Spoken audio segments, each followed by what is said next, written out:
We're back! Today we wanted to do a for fun predictions. There's way too many things still to happen in the next 9 days, in my opinion, to give an accurate predictions. We haven't seen the prelims, we haven't seen many interviews of the girls, so this is a very surface-based predictions. Yes. I guess we both have sort of a list of girls. My list is a little bit shorter than yours. Yeah, I don't know where to start. I feel like mine's in no particular order and yours is more. No, mine's not. No, okay. Mine is not in a particular order as well. We don't know each other's lists, but I do know that we probably have a lot of the same people because we have talked about a lot of the same people as well. There's a lot of women still, like say France, for example, she's been having to quarantine, so we haven't seen as much from her. Like, I think there's still a lot of things to unfold. Cool. That's enough of that. But without further ado, Miss USA is on my list. I have her too. And she's got to be one of the last delegates into the competition, right? Yeah, I think like probably the last confirmed. There was one other contestant, I forget where she's from. It's the first year I think that country has been. The reason I bring it up is that they saved the best for last. Oh, you know, could she win? Oh, could she win? Who knows? Honestly, she's coming in with a lot of confidence. Like I mentioned in the last video, she just won Miss USA, which is like a big pageant to win. She knows what she's doing. She's one of my favorites right now, anyway. I can see some of your list right now, and I can tell you I have every single one of them. Right, Miss India. Yep. I think that Adeline last year like almost pioneered the way in a sense. Like last year, Miss India was like a front runner, right? I mean, she was on many people's favorites, and a lot of people had her winning. So I think whenever that happens, it's got to provide some confidence, somebody who represented the country before you, to do well and be a favorite the year before. Well, I think we've seen some examples of this. Miss Philippines, Miss South Africa, especially Miss South Africa in the sense of having winners like so close together. Actually, Miss Philippines as well. We had Pia win in 2015 and then Catriona win in 2018, so that's pretty close. And then in the last 10 plus years, Philippines has done really well at Miss Universe. Even with Canada, you know, we didn't place for about 10 years. I placed in the top 9, and then Lauren Howell placed in the top 10, and then Marta Stepien placed in the top 10. You know, it's cool. It can happen. Same thing. So you know, it happens. It happens. It'll happen. It happens. Philippines. So I mean, I think it's hard not to mention Philippines, honestly. Like, they're just a powerhouse. And every year they bring somebody who could win the competition, and this year is no different. She just looks super fierce this year. Like, she looks like she's on a mission. She looks like she has a goal in mind. Who knows what that goal is? But from what I've seen, she looks like she's a woman on a mission this year. So Puerto Rico. Honestly, Puerto Rico was one of the first delegates that I saw this year, and right when I saw her, actually, well, you sent me a post of her, is how I saw her, surprise. I said, winner, question mark. She has that, like, that it factor, that thing that you can't really put your finger on. Tangible, it's subjective, it's something that it's hard to replicate, that certain characteristic that winners have, so. And you know, I feel like we haven't seen much from her because she was quarantining. She was quarantining, and so we have yet to see more from her, but now she's with the girls, so that just gives such a better idea. You see a group shot, and Next on the list, and again, this is like no particular order, it's Paraguay.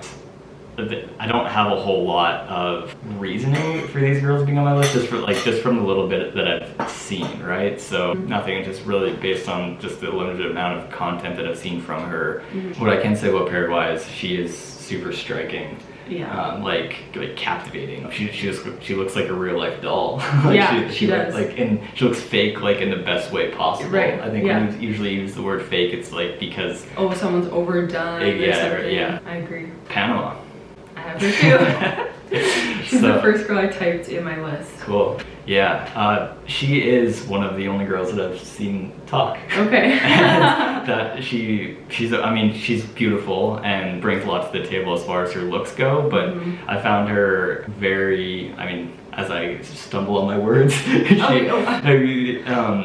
she's really good at talking. I don't know, like the words she uses and just her general demeanor when she's speaking, it's amazing. And I think that's largely because of like her diverse background. She's been influential in different things, and it shows. So I think from having somebody who can, make a difference and kind of be like the whole package, she seems to be that. So. What I love about Panama is kind of what you touched on, is she has had things that she's like, I want to make changes in this area, and she's actually taken action to make those changes. I think that's something that Miss Universe looks for, the judges look for, is not only someone who's like, I have all these goals, I have all these aspirations, here's all the things I want to do, but someone who has also actually taken the action to make those things happen, or has actually taken steps towards making changes in whatever field they want, whatever issues they see in the world. So yeah, I love that about Panama. That's a cool way of looking at it. Like, in a sense, these girls are applying to be Miss Universe, right? Like, this is like an application process. Like, all these girls are qualified for the job, and now they're doing interviews and showing off their skills to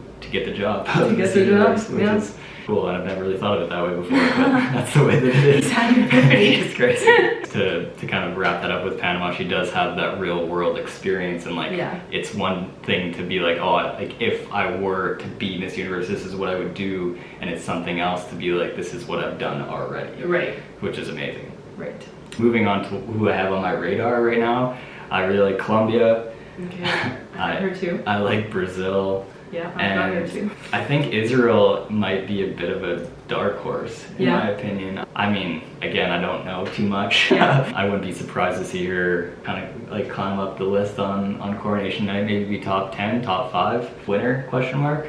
So yeah, we'll see. I think that, again, it's like, the more I talk about it, the more excited I get about this stuff, and I think that it's like kind of silly because you would look at me, you're like, this guy, like, who is this fucking guy? Well, what I was gonna say about Israel is, because the pageant's in Israel, there's definitely a natural inclination for fans, for the judges to pay attention to her, because she's like the host, you know what I mean? So I think there's that. I did see a video of her walking with the current Miss Universe, Andrea of Mexico, and I will say Andrea just like stood out so, just her walking was like so confident. And I think sometimes when you see former Miss Universes together, they all kind of like, they don't look the same, but they have like an aura, do you know what I mean? So that was interesting to see them together. But other people on my list that you didn't mention that I know some of these girls have been like on your radar. South Africa, from what I saw with South Africa at her national pageant, totally blew me away. Her onstage speaking is incredible. I feel like she came strong to the competition in Israel, and now she's almost like taking a couple steps back. Not 100% sure what's going on there, if that's just my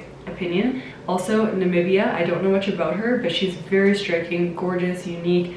Love what I'm seeing from her. Mexico is happily surprising me. At first I wasn't so sure, like even with her walk and stuff. Now the videos I'm seeing, I'm like, oh yeah, she's definitely a standout. Again, this is all very surface stuff, but Thailand is one of my personal favorites, of course, with her advocacy of real size beauty. I love what she stands for. Love everything, like her outfits are so cool too. So I really feel like she's there having fun, making the most of this, and that is really important, because one girl's gonna win, one woman's gonna win, but it's also about using the whole experience to make change, to do something with the platform, and I feel like she is doing very well. Belgium, this girl, she was in the photo shoot, I talked about it yesterday. She is so captivating, like she just has this factor, like you said, like it factor, love her. Spain, another drop dead beauty. I've talked a lot about her. Vietnam, love her fashion, love her energy, love, like, I feel like you can see her personality in her photos, if that makes sense. 2 other women, so that was the other women in my top 16 that you didn't mention. 2 other girls that I'm wanting to see more, I'm hoping they're gonna like kind of break out of their shell a little more, is Canada and Iceland. Funny enough, they're both blonde.